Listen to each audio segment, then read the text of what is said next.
தாய் வீடு மார்ச் 2026.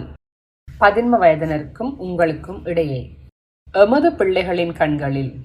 எழுதியவர் SK விக்னேஸ்வரன். வாசிப்பவர் அரசி விக்னேஸ்வரன். தர்க்கத்தின் வரம்புகள். பெற்றோர்களாகிய நாம் வாழ்க்கையை பற்றி யோசிக்கிறோம்.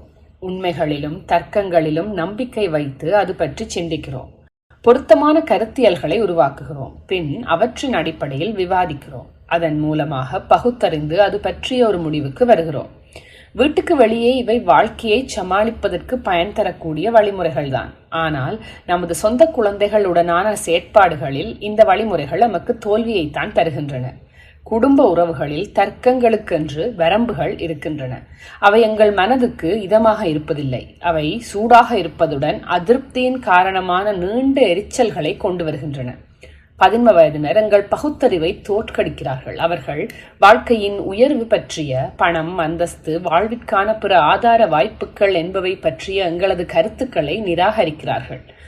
அவர்கள் அதிகளவில் கற்பனாபூர்வமான வாய்ப்புகளை நாடுகிறார்கள். சகாக்களது போக்குகளை ஏற்றுக்கொள்வது, நண்பர்களின் மீது நம்பிக்கை வைப்பது, எதிர்ப்பாளினர் மீது ஈடுபாடு கொள்வது என்பவற்றை விரும்புகிறார்கள். நம் சொந்த குழந்தைகளுடனான போராட்டத்தில் வெற்றி பெற எங்களுக்கு எந்த வழியும் தெரிவதில்லை. அவர்களுக்கோ எல்லாவற்றுக்குமான நேரமும் சக்தியும் தாராளமாக இருக்கின்றன. நாம் அணி திரண்டு ஒரு போரில் வெற்றி பெற்றாலும் அவர்களால் நாம் கற்பனை செய்ய முடியாத பழிவாங்கல் உணர்வுகளுடன் எங்களுக்கு பதிலடி கொடுக்க முடியும். அவர்கள் எதிராளிகளாகவோ குற்றச் செயலில் ஈடுபடுபவர்களாகவோ நடந்து கொள்ளக்கூடும். அல்லது வெறுமனே செயலற்றவர்களாகவோ நரம்பியல் ரீதியாக பாதிக்கப்பட்டவர்களாகவோ மாறலாம். அவர்களிடம் எல்லா ஆயுதங்களும் உள்ளன. போதுமான அளவு கோபப்பட்டால் ஒரு 11 வயது பையன் ஒரு வாகனத்தை திருடலாம். ஒரு 11 வயது பெண் கர்ப்பமாகலாம். அவை நம்மை மரணத்தை நோக்கி தள்ளலாம் அல்லது எங்களை பகிரங்கமான அவமானத்துக்கு உள்ளாக்கலாம்.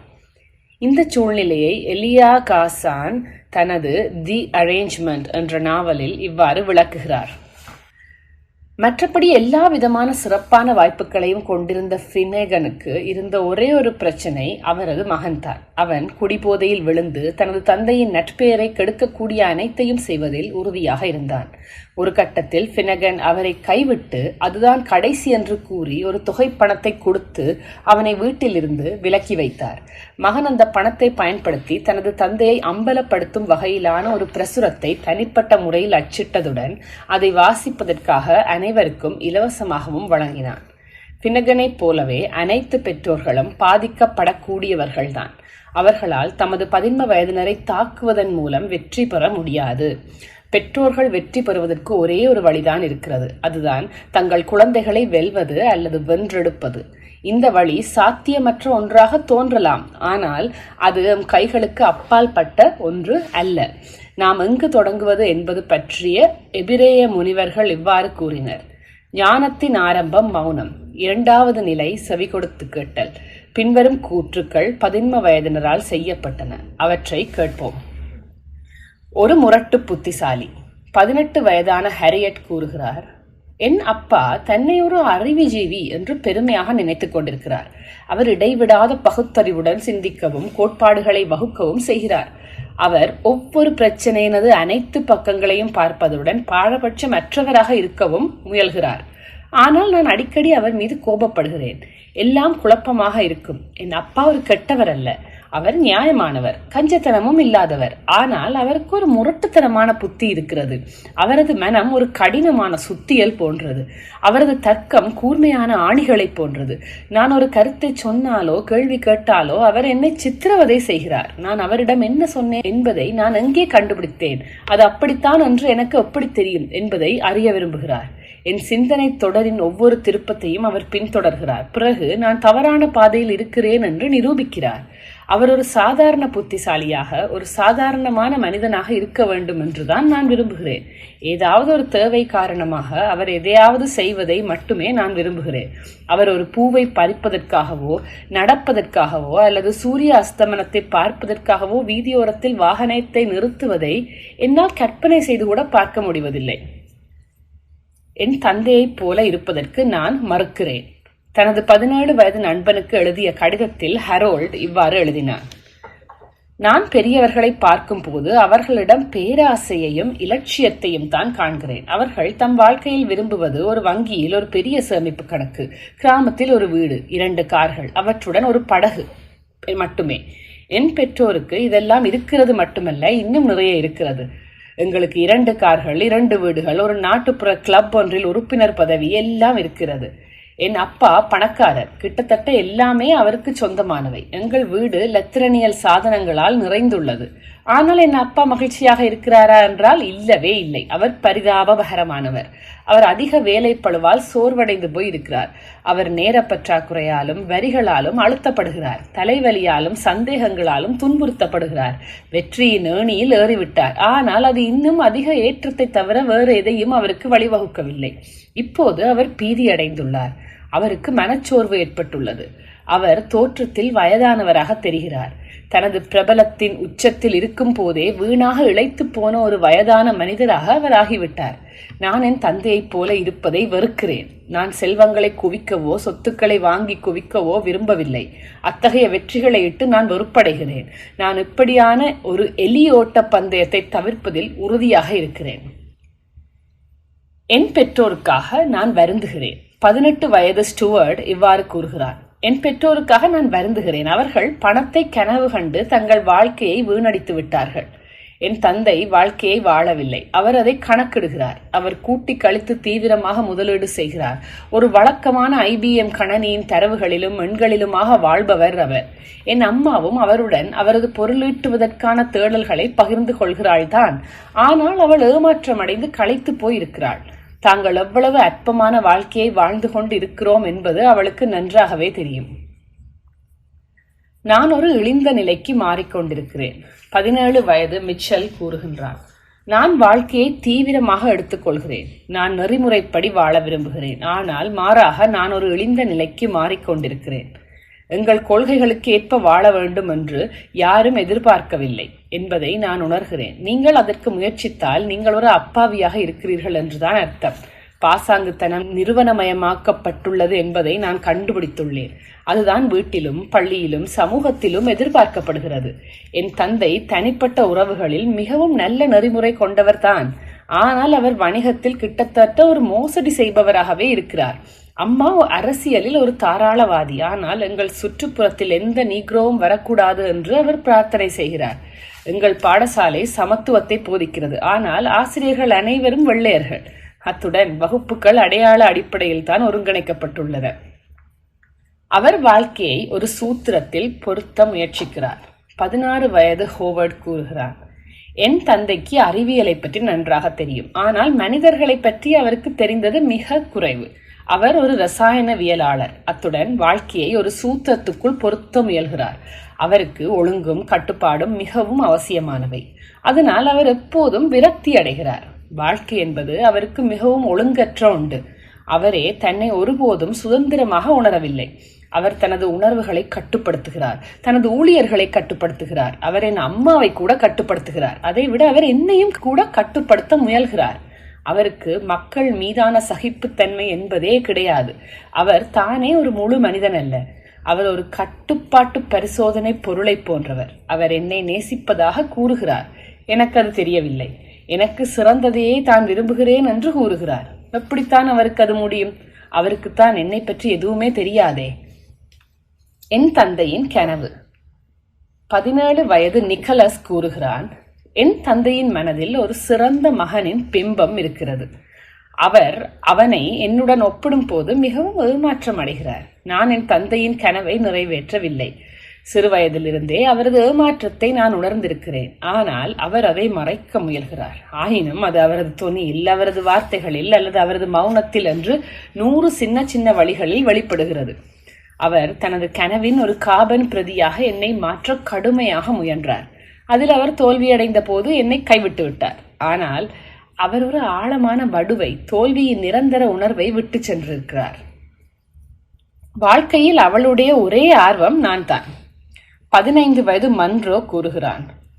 என் அம்மா என்னை மகிழ்ச்சியாக வைத்திருக்க வேண்டும் என்பதில் உறுதியாக இருக்கிறாள்.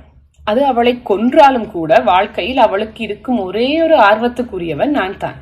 என் உடல் நலம், என் வீட்டு பாடம், என்னுடைய சமூக வாழ்வு எல்லாம் அவளுடைய முக்கிய கவலைகள். அம்மா கடினமாக உழைக்கிறாள். எனக்காக தேவையற்ற எல்லா வகையான வேலைகளையும் செய்வதை கூட அவள் ஒருபோதும் நிறுத்துவதில்லை. நான் ஒருபோதும் அணியாத காலுறைகளை கூட அவள் பின்னுவாள். நான் நோய்வாய்ப்பட்டால் அவள் பதறி போய் விடுகிறாள். எங்கள் வீடு ஆன்டிபயோட்டிக்குகளாலும் சிக்கன் சூப்புகளாலும் நிறைந்த மருந்து கடையாக மாறுகிறது. நோயிலும் ஆரோக்கியத்திலும் அவள் என்னை ஒரு பருந்து போல கவனித்துக் கொள்கிறாள். என் அம்மா வளர வேண்டும் என்று நான் விரும்புகிறேன். 16 வயது ஹென்ரிட்டா கூறுகிறாள். என் அம்மா முதிர்ச்சியற்றவள். அவளுக்கு அதிக கவனிப்பு தேவைப்படுகிறது. வீட்டை எப்படி நிர்வகிப்பது, எங்களை எப்படி கவனித்துக் கொள்வது என்று அவளுக்கு தெரியாது. அவளுக்கு கார் ஓட்டுவது கூட தெரியாது. அம்மா மிகவும் ஒழுங்கற்றவள். சுயமாக எதையுமே செய்ய முடியாதவள். தொலைபேசி இலக்க புத்தகத்தில் உள்ள மஞ்சள் பக்கங்களை எப்படி பயன்படுத்துவது அல்லது வார இறுதியிலான ஒரு பயணத்துக்கு ஒரு சூட்கேஸை எப்படி அடுக்கி ஒழுங்குபடுத்துவது என்று அவளுக்கு தெரியாது. அவளது வாழ்க்கையை ஒழுங்கமைக்கவும் இன்னும் விவேகமானதாகவும் மாற்றுவதற்கு நான் அவளுக்கு உதவ முயன்றேன். ஆனால் அவள் என் மீது அதிகமாக சார்ந்திருக்கிறாள். உன் உதவி இல்லாமல் நான் என்ன செய்வேன் என்று எனக்கு தெரியவில்லை என்று அவள் என்னிடம் கூறுகிறாள். என் அம்மா வளர்ந்திருக்க வேண்டும் என்று நான் விரும்புகிறேன். அவள் வெளிப்படையானவற்றை பற்றி பேசுகிறாள். 16 வயது ஹெலன் கூறுகிறாள். என் அம்மா தான் ஒரு திறந்த மனம் கொண்டவள் என்று கூறுகிறாள். ஆனால் அது மிகவும் திறந்திருக்கிறது மட்டுமல்ல, அது காலியாகவும் உள்ளது. அவளுக்கு சொந்தமாக ஒரு சிந்தனை இருப்பதாக தெரியவில்லை. அவள் காலையில் ஸ்பொக்கையும் இரவில் ஃப்ராய்டையும் பற்றி பேசுகிறாள். காலையில் தர்க்க ரீதியாகவும் மாலையில் உளவியல் சார்ந்த ஊகங்களோடும் பேசுகிற ஒரு குழம்பிய நிலையில் பேசுகிறார் என்று கொள்ளலாம். மொழிபெயர்ப்பாளர். அவள் வெளிப்படையான விடயங்களை பற்றி மர்மமான இரகசிய குரலில் பேசுகிறாள். ஆபத்துக்கள், அவற்றால் வரப்போகும் விளைவுகள் என்பவை பற்றி அவள் விரிவாக உரத்து பேசி என்னை எச்சரிக்கிறாள். அவள் வெளிப்படையான விடயங்களை எச்சரிக்கும் தோரணையில் பேசுகின்ற போது அது என்னால் சிரிக்காமல் இருக்க முடியாத அளவுக்கு நகைச்சுவையாக இருக்கிறது. இது அவளுடைய மதிப்பை குறைத்து விடுகிறதே ஒழிய அவளுடைய வைராக்கியத்தை அல்ல. என் எதிர்காலம் அழிவில் தான் போய் முடியப் போகிறது என்று கூறி அவள் இவ்வாறு என்னிடம் சொன்னாள். உன்னால் உன் பாடசாலைக்கு அவமானம், எங்கள் குடும்பத்துக்கு உன்னால் ஒரு பெருமையும் இல்லை, நீ சாக்கடையில் தான் போய் விழுவாய். ஆஸ்கார் வைல்ட் ஒரு முறை சொன்னதை நான் அவளிடம் சொன்னேன். நான் சாக்கடையில் இருக்கலாம், ஆனால் நான் நட்சத்திரங்களை பார்க்கிறேன். அந்த அசலான திருமதி பரிசுத்தம். 17 வயது ரால்ஃப் கூறுகிறான். என் அம்மாதான் அசலான திருமதி பரிசுத்தம், மிஸ்ஸஸ் கிளீன். அவளுக்கு நேர்த்தியாக இருக்க வேணும் என்று ஒரு பைத்தியம், ஒரு வழக்கமான சுகாதார பிரச்சனை. நீங்கள் சிகரெட்டை பற்ற வைத்து ஒரு தடவை உறிஞ்சினால் அவள் உங்கள் சாம்பல் தட்டை காலி செய்ய தொடங்குவாள். எங்கள் வீடு ஒரு வீடு அல்ல, அது ஒரு பூச்சி பொறி போன்றது. ஒருவித பிரச்சனையும் இல்லாமல் நீங்கள் ஒரு அடி கூட எடுத்து வைக்க முடியாது. ஒவ்வொரு கழிவு துணிக்கையையும் அவளை காயப்படுத்துகிறது. அவள் தொடர்ந்து கத்துகிறாள். நான் அவளிடம் சொல்கிறேன், பாருங்கள் அம்மா, வாழ்க்கை வாழ்வதற்காகத்தானே ஒழிய சுத்தம் செய்வதற்காக மட்டுமல்ல என்று. கம்பளத்திலிருந்து கொட்டுப்பட்டிருந்த சில துண்டுகளை எடுக்க குறிந்தபடி எனக்கு இப்படி பதிலளிக்கிறாள் அவள். நீங்கள் ஒரு பன்றி தொட்டியில் வாழ விரும்புகிறீர்களா? நான் அவளுக்காக வருந்துகிறேன். அவளுடைய வாழ்க்கை மிகவும் கரையற்றது மட்டுமல்ல, மலட்டுத்தன்மை வாய்ந்ததும் தான். மனிதருக்கு மனிதர் துணை. 19 வயது ஹோல்டன் கூறுகிறான். நான் என் தந்தையுடன் நீண்டதும் தீவிரமானதுமான ஒரு உரையாடலை நடத்தினேன்.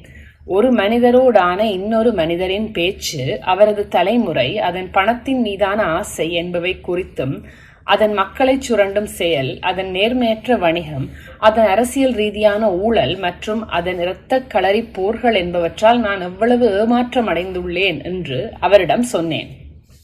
என் தந்தை பதிலளித்தார். நீங்கள் உலகை பார்க்கும் போது அது பற்றாக்குறைகளுடன் இருப்பதை காண்கிறீர்கள். அது அப்படி இருப்பதை விட சிறந்தொரு உலகமாக மாற்றப்பட வேண்டும் என்று நீங்கள் விரும்புகிறீர்கள்.